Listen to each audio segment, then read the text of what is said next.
17-year-old Carter was working part-time at the local grocery store when he noticed an elderly disabled man struggling with his bags. Without a second thought, Carter rushed to assist him, neglecting his post for a few crucial minutes.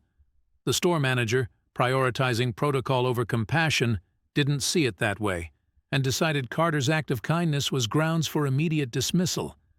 But the very next day, an unexpected visitor at Carter's door would turn his life upside down. "Are you Carter?" a strange man asked as Carter opened the door. Yeah?" he answered, brows furrowed. "Come with me," the man said, as he stepped aside to show a fully blacked-out car waiting in front of the house. Carter hesitated because who wouldn't in such a strange situation, but it felt like he had no other choice but to oblige. The car looked luxurious, but the men driving in front looked threatening. Every question Carter asked was answered with silence. He had no idea where they were going, and with every second that passed, he felt more nervous. He looked at the doors and saw they were locked, all of them. What were these men up to with him? "We're here," the man in the passenger seat said, and he stepped out of the car.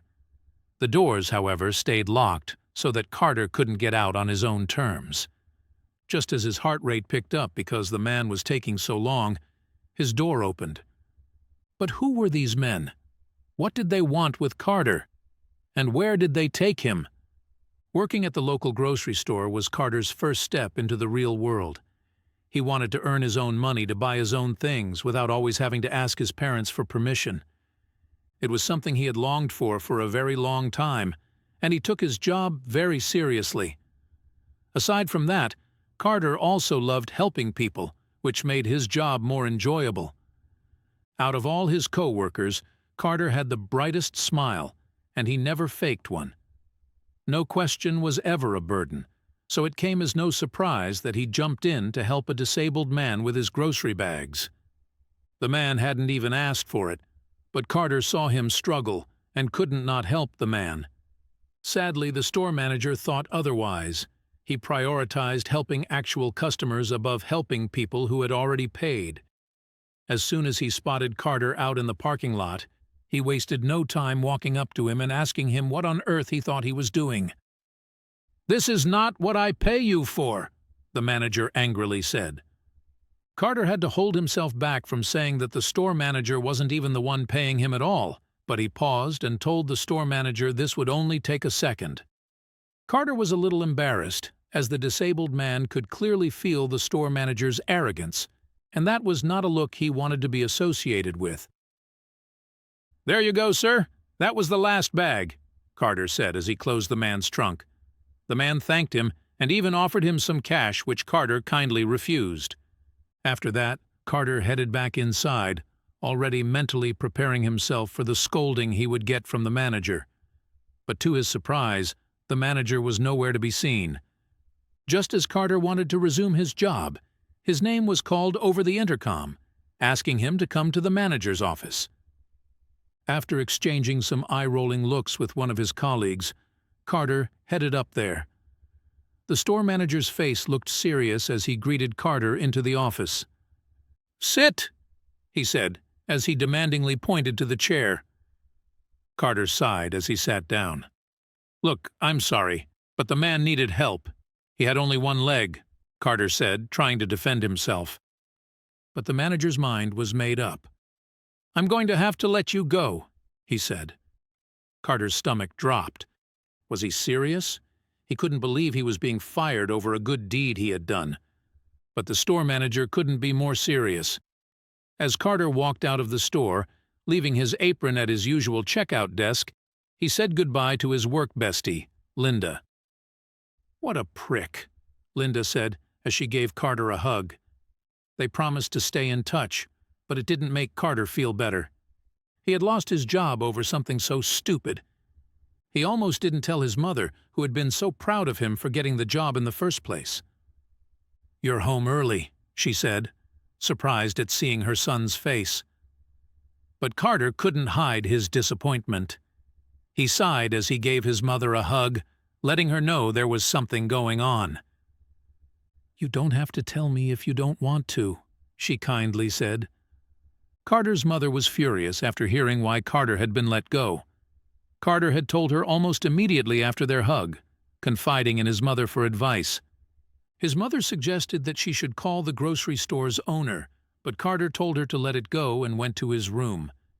He fell onto his bed and threw a ball at his ceiling, thinking about other jobs he could get. The rest of the day dragged on for Carter. He tried to distract himself by watching TV, but the scenes just blurred together. Instead, he ended up pacing his room, unable to shake off the day's events. Every now and then, he glanced at his phone, half expecting some miracle message that would reverse everything. But nothing came, and the ceiling fan just spun round, as aimless as his thoughts. At dinner, Carter's father broke the news that he had heard about the firing. "I've spoken with a buddy of mine. He might have a job for you at his garage if you're interested," he offered, trying to cut through the thick air of disappointment. Carter just nodded, pushing his food around his plate. He appreciated the gesture but wasn't sure he was ready to dive into something new just yet. Though Carter was quiet, he felt a warmth for his father's efforts. Across the table, his dad's hopeful look made him attempt a smile. It didn't feel right to brood with someone trying so hard to help. "Thanks, Dad. I'll think about it," he managed to say, his voice low but sincere. His dad patted his hand, understanding his need to process everything first. The peace of the night was shattered the next morning by the insistent ringing of the doorbell. Carter jolted awake, his heart pounding. He wasn't expecting anyone. Who could it be at this hour? Throwing on a shirt, he rushed to the door, the sound echoing ominously through the empty house. His mind raced with possibilities as he descended the stairs 2 at a time. Carter nearly tripped in his haste. The doorbell sounded like an alarm in the silent morning, persistent and urgent. As he reached the landing, he realized the house was too quiet. His parents must have left for work already. He grabbed the doorknob, heart still racing from sleep and the sudden rush, and pulled the door open, squinting against the bright morning light. Carter's hand shook slightly as he unlocked the door. The cold morning air bit at his skin as he swung it open, expecting maybe a neighbor or a delivery at most. Instead, he found the street empty except for a large black car idling by the curb. The silence of the morning seemed to deepen as he stepped out, puzzled by the early disturbance. The figure that greeted him was imposing, a man twice Carter's size, clad in a dark suit and sunglasses. "Are you Carter?" he asked in a low, almost menacing tone. Carter nodded, unable to hide his surprise. The man's presence was intimidating, and his serious demeanor didn't help. "Good. You need to come with me," he continued, already turning back towards the waiting car. Without waiting for a reply, the man strode to the car and opened the passenger door, signaling for Carter to follow. Carter's mind raced as he trailed behind, his steps slow, weighed down by uncertainty. The man seemed to expect obedience without question, and the sleek car looked out of place in the quiet suburb, adding to the surreal start to his day. Carter hesitated at the car door, his heart thumping loudly in his chest. He knew nothing about this man or where he was being taken. Yet the stern look on the man's face told him that refusal might not be an option. With a deep breath, Carter climbed into the back seat, the door closing with a heavy, ominous thud behind him. As soon as they started moving, the doors locked automatically, and the windows tinted further, obscuring the morning light. "Where are we going?" Carter tried to ask, but the man in front just adjusted his mirror, ignoring the question. Carter shifted uncomfortably, looking out at the blurring houses. He was trapped, heading into unknown territory, his anxiety mounting with each passing mile. Carter's attempts to get some answers were met with stony silence from the 2 men in front. He asked again, trying to sound more assertive, but they continued to ignore him, their eyes fixed on the road ahead. Frustration built up in Carter as he realized that pressing them was pointless. They seemed prepared to drive in silence for as long as it took. Trying to grasp where they were heading, Carter peered out the windows, but the heavy tint made it impossible to see anything. The outside world was a blur of shadows and vague shapes, leaving him feeling even more isolated and trapped. He leaned back, the frustration evident on his face, as he gave up trying to discern any familiar landmarks through the dark glass. Suddenly, the car's speaker crackled to life, and a voice boomed inside, breaking the heavy silence. "Have you succeeded?" the voice asked, authoritative and cold. The man sitting in the passenger seat glanced at a device on the dashboard before replying, "Yes, he's with us now." Carter listened, his anxiety spiking with each word exchanged over the speaker. "We have him," the driver confirmed, looking back at Carter through the rearview mirror with a stern expression. His partner nodded and ended the call abruptly, leaving a tense silence hanging in the air. Carter shifted in his seat, uneasy with their confirmed intentions and the brief, ominous conversation. He had more questions now, but it was clear they wouldn't be answered anytime soon. Despite the luxurious interior of the car, leather seats, a clear, controlled climate, and a smooth ride, the presence of the two large, intimidating men made it anything but comforting. Carter sat rigidly, trying to appear calm. He didn't know what to make of the situation, torn between the contrasting elements of danger and the deceptive comfort of his surroundings. The smooth hum of the highway faded as the car veered off onto a gravel path, jostling Carter in his seat. The scenery shifted from the blur of a highway to the rugged outlines of a less traveled road. Dust kicked up from the tires as the car bumped along, the sense of an ending mingling with the unknown ahead. Carter gripped the armrest, trying to glimpse any familiar landmark through the tinted windows. "How much longer?" Carter ventured again, hoping for a real answer this time. The man in the passenger seat glanced at him through the rearview mirror before responding, "We'll be there soon." His tone was dismissive, the words sparse and final. Carter leaned back, his attempts at communication shut down once more. He had no choice but to wait and see where this mysterious journey would end. The car's sudden deceleration threw Carter slightly forward. The vehicle came to a halt, but the driver remained silent and stationary, hands still on the wheel. The man who had fetched Carter from his home got out without a word, shutting the door behind him with a definitive thud. Carter watched him walk away, feeling a mix of relief and heightened anxiety at being left alone with the silent driver. "What's going on?" Carter asked, his voice tinged with desperation. The driver remained focused on something outside the window, unresponsive. Just as Carter's anxiety peaked, his door swung open. The man who had led him from his house stood there, expression unreadable behind those dark sunglasses. "Get out!" he instructed firmly, stepping back to give Carter room to exit the car. Carter stepped out into the chilly air of a sprawling harbor. Ships bobbed in the water, seagulls cried overhead, and the smell of salt and fish was pervasive. He looked around, trying to orient himself amidst the containers and bustling activity. The man motioned for him to follow, leading Carter towards one of the docks. The setting was incongruous with the morning's suburban start, each step echoing on the wooden planks. The driver opened his window and leaned out slightly, speaking into a device. "They're not here yet, E," he said. Carter blinked, processing that snippet. "E!" So that was how they referred to the imposing man with him. But why just the initial? His mind raced with questions about the secrecy as he watched the driver's unyielding profile, still aimed towards the incoming path. E noticed Carter's curious glances around the expansive harbor. "We're at Garland Harbor," he stated flatly, as if it was no big deal to share. Carter found it odd that E would divulge their location so openly, adding another layer of mystery to the already strange day. Why would he reveal where they were unless it was meant to make Carter feel even more isolated? It became evident that they were waiting for someone. E paced a little, then stood still, gazing out at the water, while Carter tried to appear calm.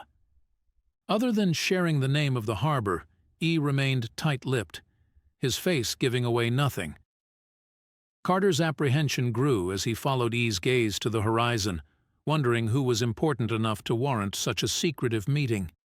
A sleek boat cut through the water, heading straight for them. It docked with precision, and E walked up to greet the captain, who welcomed him with a serious nod. Carter watched from a distance, his nervousness mounting as he took in the exchange. It was clear that whatever was happening was well planned and important. E's authority seemed unquestioned as he spoke briefly with the captain. "He's back there," E indicated towards Carter, making a slight gesture with his head. Carter's heart sank as he absorbed the weight of those words. Was he meant to board the boat? His eyes flicked between the boat and E, the reality of his situation setting in starkly against the backdrop of the bustling harbor. He tensed, preparing himself for what might come next. "I'll get boat sick," Carter blurted out, a desperate attempt to avoid boarding. His claim was a lie. He'd never been seasick in his life. But the thought of leaving shore with these unknown men was too much. He could see the skepticism in E's eyes, clearly unimpressed by the excuse, as he motioned towards the boat without a word of comfort or concern. He scrambled for another excuse. "My parents! They're strict. They'll start looking for me if I'm not back by 5. Carter tried, his voice edging towards panic. E just looked at him, his face unreadable behind those sunglasses. It was clear that Carter's familial obligations meant nothing here. This was a scenario that wouldn't be swayed by parental concerns or curfews. "Get on," E commanded sharply, his patience thinning. With a heavy heart and nowhere else to turn, Carter stepped onto the boat, his legs trembling slightly as he moved. He looked back one last time at the car shrinking in the distance, a silent goodbye to the little safety it offered. As the boat pulled away, his home seemed like a distant memory. Once on board, E joined Carter, sitting stiffly beside him. The boat rocked gently as they sailed away from the harbor. Carter noticed E gripping the railing tightly, his knuckles white. It seemed E was no fan of the sea either, his discomfort almost matching Carter's. Yet, there was no talking now, just the sound of water slapping against the hull, filling the silence between them. Catching Carter's wary glance, E finally spoke, his tone softer. "Never liked sailing," he admitted, almost as if trying to find common ground. Carter nodded, unsure how to respond. The small admission cracked the stern image E had projected, showing a glimpse of unease. Maybe they weren't so different in this moment, both out of their element on this unexpected voyage. The boat cut through the water, aiming for a small island visible in the distance. "Fred's Island," declared a sign on a buoy, marked with a large arrow. The island, a mere 20 minutes from the harbor, seemed isolated, a solitary haven amid the sea. Carter squinted at the sign, the name stirring more questions about his unexpected journey and the mysterious Fred waiting for him. "Who's Fred?" Carter asked, seizing the moment as E seemed less guarded. He hoped the question would unravel some of the mystery surrounding their destination. E glanced at him, a flicker of consideration crossing his face before he responded, "You'll meet him soon," and walked away to speak with the captain, closing the cabin door behind him with a decisive click. For the first time in hours, Carter found himself alone on the deck. His heart raced as he looked around, desperate for anything that could serve as a weapon or provide an escape route. The vast ocean surrounded them, leaving few options. He moved carefully, his eyes scanning every corner of the boat, knowing that finding something could be the difference between capture and freedom. His search was frantic but thorough, and finally, under a pile of ropes, he found a metal rod. Carter grasped it, feeling its weight in his hand, a grim reassurance. He slid it behind his back, concealing it with his jacket. Although violence was the last thing on his mind, The uncertainty of his situation left him no choice but to prepare for the worst. Holding the metal rod tightly, Carter watched the shoreline approach. The boat's steady hum was a stark contrast to the storm of thoughts racing through his mind. He was ready, as much as he could be, for whatever awaited him on Fred's Island.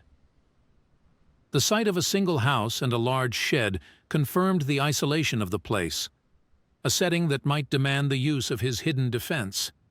The boat thudded against the dock of the island, and Carter wasted no time. He leapt from the boat, metal rod raised defensively in front of him. "I need answers now," he shouted, scanning the quiet expanse of the island that held only a single house and a large shed. It looked like a place meant for solitude, or for secrets, and Carter was ready to confront whichever waited for him. As his feet hit the solid ground of the dock, Carter's stance was aggressive, his grip on the rod tight. "I'm not playing around anymore. Tell me what's going on, or I swear I'll sail back myself," he threatened, his voice echoing slightly off the water in the buildings nearby. E stood on the boat, hands raised slightly in a calming gesture, but his face remained unreadable. E slowly stepped off the boat, approaching Carter with a calmness that belied the tension of the moment. Carter measured him, realizing the futility of trying to take down such a large man with a swing of his rod.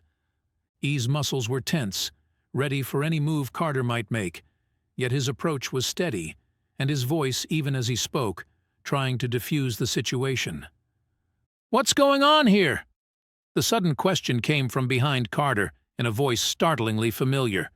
Surprised and shaken, Carter whirled around, losing his grip on the metal rod as it clattered to the ground. His heart raced as he faced the newcomer, his mind reeling from the shock. The voice had cut through the tension like a knife, bringing with it a flood of recognition and disbelief. Carter spun to see the source of the voice, his eyes wide with surprise. There, standing with the aid of a crutch, was the one-legged man he'd helped just days before. His presence was as unexpected as the location itself, linking back to the moment of kindness that had started all this. Carter's mind buzzed with questions, each one pressing for answers about how their paths had crossed again under such bizarre circumstances. Carter's jaw dropped as he stared into the familiar face of the one-legged man he'd helped just the day before. The man's steady gaze met his with a hint of a knowing smile. "Fred Hillman," he introduced himself, extending a hand. Carter's mind reeled. Fred Hillman, as in the owner of Hillman's grocery store, the very place from which he had been unjustly fired. The pieces clicked together in Carter's mind as he shook Fred's hand, still in disbelief. Fred Hillman, the reclusive owner of Hillman's grocery store, stood before him on this secluded island. The realization that the man he had assisted, out of sheer kindness, was also his former boss, added layers of shock and confusion to the day's already bewildering events. Fred's voice brought Carter back to the moment. "Come in, let's talk over a drink," he suggested, gesturing towards the modest island house. As they walked, Fred's demeanor was calm and friendly, a stark contrast to the mysterious circumstances that had led Carter here. Inside, Fred poured 2 glasses of lemonade, setting the stage for a conversation Carter hoped would explain the day's surreal turn of events. As they sat across from each other, Fred's expression turned serious. "I heard about your firing," he began, his tone sympathetic yet firm. "That's not the way things should have happened." He paused, eyeing Carter thoughtfully. "In fact, I fired the manager last night. And now I need someone to fill his shoes. I think you could be the right person for the job. What do you say?" Carter was stunned. The job he had daydreamed about as he stacked shelves and greeted customers was now being offered to him in the most extraordinary circumstances. "I want you to be my new store manager," Fred stated plainly, pushing a contract across the table towards Carter. It was a lot to process, especially given the whirlwind of events that had led to this moment. Carter's mind raced as he considered the offer. Carter's heart raced with excitement. He had always envisioned climbing the ranks to store manager, not leaping there in one giant, unexpected bound. "Yes, I'll take it," he finally managed to say, his voice steady despite the fluttering in his chest. The opportunity to lead at Hillman's Grocery, where his career had started so humbly, felt like a surreal twist of fate, a dream realized in the most unimaginable way. Fred smiled broadly as he clinked glasses with Carter, the sound crisp in the quiet of the island home. They both took a sip, celebrating Carter's new role. "To new beginnings," Fred toasted, his eyes twinkling with a mix of pride and satisfaction. Carter nodded, his mind still whirling from the events of the day, but grateful for the unexpected turn his life had taken. The ride back was markedly different from the mysterious trip to the island. This time, Carter sat next to E, feeling a new sense of security and purpose. The luxurious car glided smoothly along the roads, and Carter felt a surge of relief and excitement. He was returning home not just as a grocery clerk, but as the manager of the very store he had been fired from. As the car pulled up to his house, Carter saw his father standing in the driveway, his expression a mix of confusion and concern. "Carter, what's all this?" his father asked as Carter stepped out of the car, his posture radiating a newfound confidence. "It's a long story, Dad," Carter replied, a grin spreading across his face as he prepared to share the incredible news. "You deserved this car," his father exclaimed, wrapping Carter in a hearty embrace as they walked towards the house. The pride in his father's voice filled Carter with warmth. He recounted the day's wild ride, from the unexpected dismissal to the astonishing job offer. His father listened intently, his eyes gleaming with pride at every turn of Carter's story. Together they stepped inside, ready to celebrate his remarkable turnaround. Carter's new role as store manager became a stable platform as he pursued a business degree in college. Balancing textbooks with management duties, he honed his skills not just in retail, but in leadership and financial planning. The grocery store thrived under his careful watch, and his dreams of owning a business someday seemed ever more attainable as he applied his growing knowledge directly to his everyday environment. Years of dedication and hard work led to a moment Carter had never anticipated. Over coffee one morning, Fred, now approaching retirement, posed a life-changing question. "How would you feel about taking over the store?" His tone was casual, but the offer was anything but. It was the culmination of years of trust and success, a testament to Carter's loyalty and acumen. Carter was overwhelmed by the offer. It seemed incredible that a single act of kindness toward a struggling customer could have led to this moment.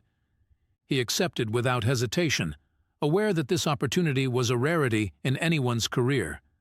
The path from a part-time clerk to potential owner had been unexpected, but profoundly rewarding. This decision would set the course for the rest of his professional life. Because of his initial act of kindness, Carter never had to interview for another job again. His career was secure, the future of Hillman's grocery store in his capable hands.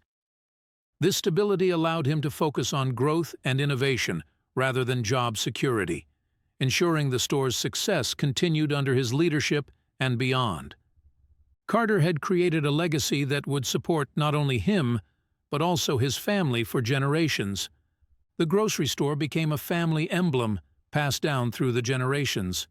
Carter's son, and later his grandchildren, took the helm, each adding their own touch while upholding the standards of community service and integrity that Carter had set. The store remained a local staple, a place where customers were treated like family, and every employee knew they were part of something special, continuing Carter's legacy of kindness and leadership. If you want to continue enjoying inspiring stories like this one, subscribe to our channel or check out the other videos shown at the bottom of the screen. Thank you for your cooperation.